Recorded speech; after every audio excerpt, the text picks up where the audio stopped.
Hey, what's going on, everybody? It's Guns for Hire from YouAlwaysWin, and I want to give some of the novice players a few tips for Black Ops 4, especially if you didn't get a chance to play the beta, but are likely going to be buying the game when it comes out in October.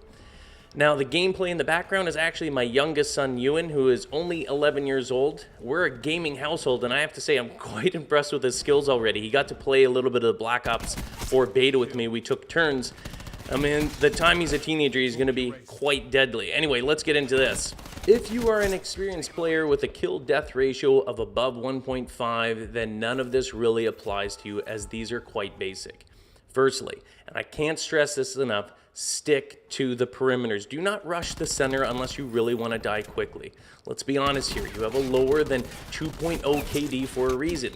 Until you learn to handle yourself in a multiple enemy situation, avoid the center whenever possible. This basic strategy applies really to almost any Call of Duty or shooter game for that matter. The perimeter limits the number of possible sightlines that an enemy can shoot you from.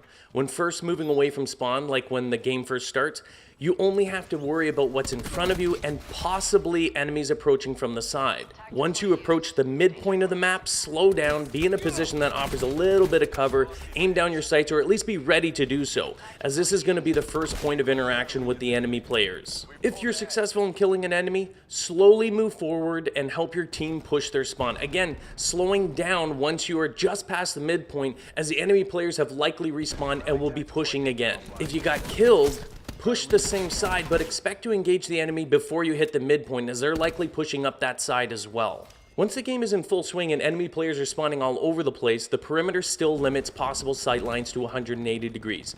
In front of you, one side, and behind, with limited routes that can access your location. If you rush the center, you basically have a 360-degree danger zone, making it near impossible to defend yourself. Next, continuously move, but move cautiously. Because of the dynamic and somewhat erratic nature of the spawn system, you need to be moving forward to avoid revenge kills, meaning players seeking your position where you just killed them. The other important part of always moving is that the Call of Duty netcode seems to favor players on the move rather than static campers.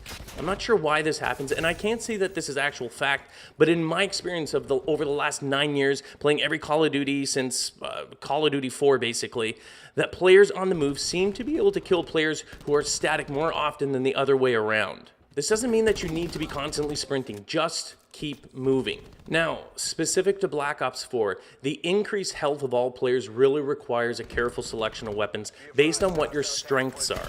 Are you fairly accurate when you shoot, or are you all over the place? There are plus and minuses to almost every weapon in the game, and it's important that you find the one that best suits your playstyle and not simply copy your favorite YouTuber's best weapon video. If you're a run and gunner and love to sprint constantly, you'll want to look for an SMG that has a high rate of fire. It takes a lot of bullets to kill enemy players in Black Ops 4.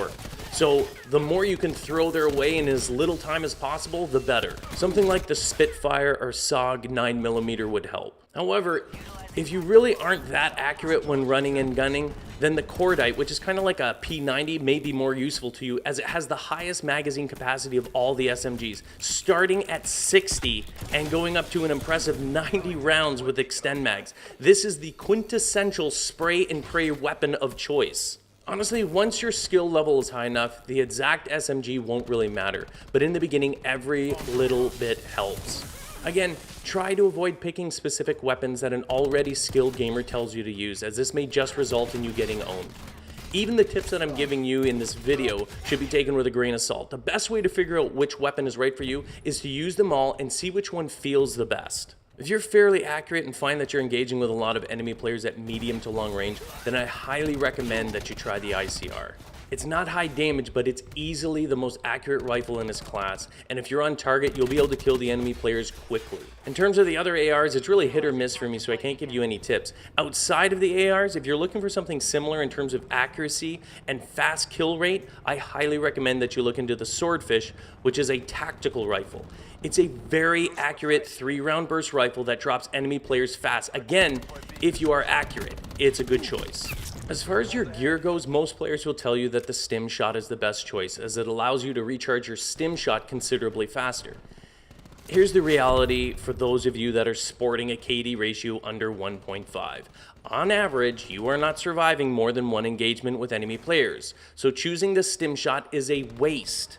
You may heal, but based on your stats, you're not killing anyone else after that. So why worry about healing yourself quickly? You need something that will help you survive that first engagement and come out ready to fight again. Personally, I would recommend one of 2 gear items until you are able to increase your overall kill-death ratio. The first being armor. This provides you with additional protection against the initial 2 or so bullets that hit, prior to eating away your actual health. The advantage is that if you're caught off guard, you have a higher chance to evade and survive the attack. It also lets you survive most sniper encounters that usually will result in a one-shot kill. If you move a little slower and aren't sprinting all over the place, or you're finding that the enemy players are constantly sneaking up on you, the acoustic sensor is extremely helpful. You'll get indicators of all enemy players nearing your immediate position, giving yourself time to take cover or anticipate the engagement. Again, no point in using the stim shot gear until you become more comfortable with the maps, learn how and where players move, and find your weapons of choice. Lastly, once you find a weapon that seems to fit your playstyle the best, use it constantly.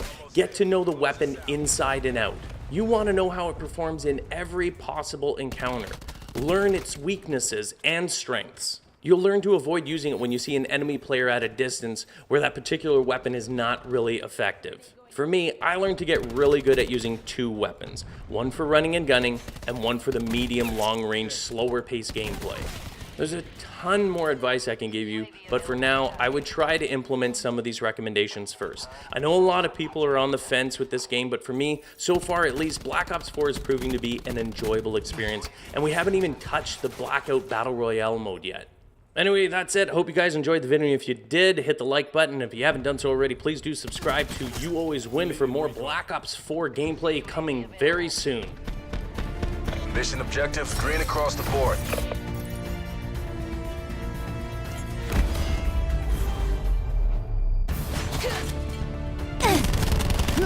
Recon down. Talk deleted.